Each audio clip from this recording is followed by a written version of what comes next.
تھوڑی ہی گھنٹوں کے بعد ہمارے پاس ایک اللہ کی بہت بڑی نعمت آنے والی ہے۔ اللہ کا مہینہ سنو آ گیا رجب، ایک ایسا مہینہ آنے والا ہے کہ جس کی شان بڑی نرالی ہے۔ اس مہینے کی شان کیسی ہے؟ رحمت قبولیت کا ابر چھا گیا ہے اب۔ اس کے بارے میں نبی پاک علیہ الصلوۃ والسلام جب رجب آتا تھا نا تو میرے آقا یہ دعا فرمایا کرتے، اللہم بارک لنا فی رجب و شعبان و بلغنا رمضان۔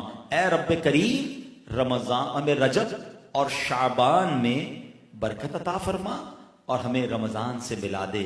رجب کا احترام کرنا یہ اللہ کو کتنا محبوب ہے۔ حضرت عیسیٰ روح اللہ علی نبینا علیہ الصلوۃ والسلام کے دور کا میں آپ کو ایک واقعہ سناتا ہوں کہ ایک شخص تھا، ایک مدت سے ایک عورت کے بارے میں اس کے دل میں برے خیالات تھے، اور ایک بار اس کو موقع ملا، اس عورت پر اس نے کنٹرول حاصل کر لیا۔ قریب تھا کہ وہ گناہ کرتا۔ اس نے دیکھا کہ لوگ چاند دیکھ رہے ہیں تو پوچھا یہ مسلمان، وہ مسلمان بھی نہیں تھا، غیر مسلم تھا، تو اس نے کہا یہ لوگ کس چیز کا چاند دیکھ رہے ہیں، کس مہینے کا چاند دیکھ رہے ہیں؟ تو کہا مسلمان جو ہیں رجب کے مہینے کا چاند دیکھ رہے ہیں۔ اللہ اکبر! جب اس نے سنا کہ رجب آ گیا ہے وہ اس عورت سے دور ہو گیا، گناہ سے باز رہا۔ اللہ کریم نے حضرت عیسیٰ علیہ السلام پر وحی بھیجی کہ اے عیسیٰ اس شخص کے پاس جاؤ، اس سے ملاقات کرو۔ جب آپ اس کے پاس گئے، اپنی تشریف آوری کا سبب بیان کیا۔ اللہ اکبر! جب اس نے سنا اس کا دل نور اسلام سے جگمگا اٹھا، کلمہ پڑھ کر مسلمان ہو گیا۔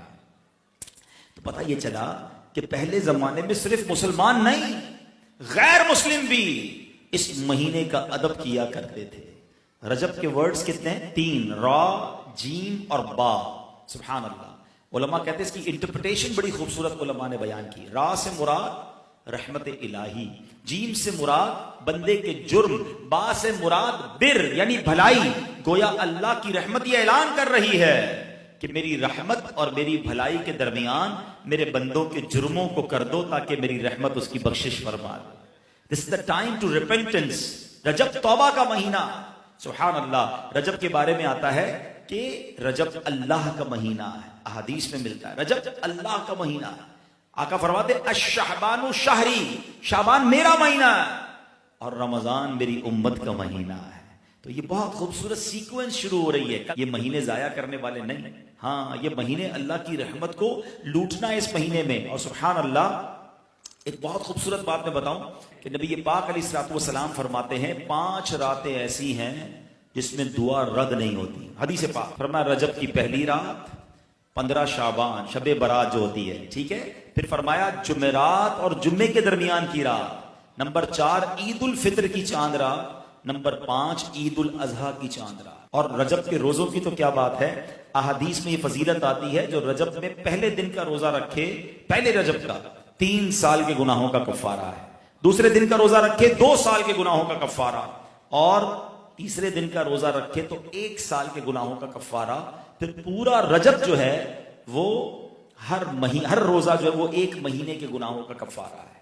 اب تو سردیوں کے دن ہیں، ویسے ہی ہم میں سے کئی لوگ لیٹ لنچ کرتے ہیں، 6 سوا 6 بجے افطار ہو جاتا ہے، تو ہو سکے تو نفلی روزے رکھیں، یہ عبادت کا مہینہ ہے۔ علامہ صفوری رحمت اللہ تعالی علیہ فرماتے ہیں کہ رجب بیج بونے کا مہینہ ہے، شعبان پانی ڈالنے کا مہینہ ہے، اور رمضان فصل کاٹنے کا مہینہ ہے۔ اور بڑی خوبصورت اس کی تفصیل بیان فرماتے ہیں کہ جو بندہ رجب میں عبادت کا بیج نہیں بوتا، شعبان میں ان بیجوں پر اپنے آنسوؤں سے پانی نہیں ڈالتا، آبیاری نہیں کرتا، وہ رمضان میں رحمت کی فصل کیسے کاٹ سکے گا؟ تو this is the time to prepare yourself. یہ تو وقت آ گیا مسجد کی طرف آنے کا، تلاوت کرنے کا، روزے رکھنے کا۔ اگر کوئی دوری ہو گئی ہے عبادت سے تو پھر جڑ جائیں، اور رحمتوں والے مہینے شروع ہو رہے ہیں۔ تو اے میرے پیارے اسلامی بھائیوں، اللہ کرے کہ ہم رجب میں اللہ کی عبادت کر کے، اپنے گناہوں کی معافی مانگ کے ہم اس رجب کو اس طرح گزاریں۔ اور رجب میں ایک اور کام کرنے کا بڑا زبردست میں آپ کو بتا دوں کہ نبی پاک علیہ الصلوۃ والسلام فرماتے ہیں، حضرت عبداللہ ابن زبیر رضی اللہ عنہ سے روایت ہے کہ جو ماہ رجب میں کسی مسلمان کی پریشانی دور کرے، اللہ عز و جل اس کو جنت میں ایسا محل عطا فرمائے گا جو حد نظر تک وسیع ہوگا۔ تم رجب کا اکرام کرو، اللہ کریم 1000 کرامتوں کے ساتھ تمہارا اکرام فرمائے گا۔ اللہ کرے کہ ہماری کوئی نماز قضا نہ ہو، ہم اس پہ نفلی روزے رکھیں، اس پہ درود پاک کی کثرت کریں، استغفار کی کثرت کریں۔ اللہ کا مہینہ ہے، خوب اللہ کی طرف لو لگائیں کہ یا اللہ تیرا مہینہ آ گیا، بندہ بھی تو میں تیرا ہوں، میرے مولا تو میری مغفرت فرما دے۔ اللہ ہمیں اس مہینے کی برکت عطا فرمائے۔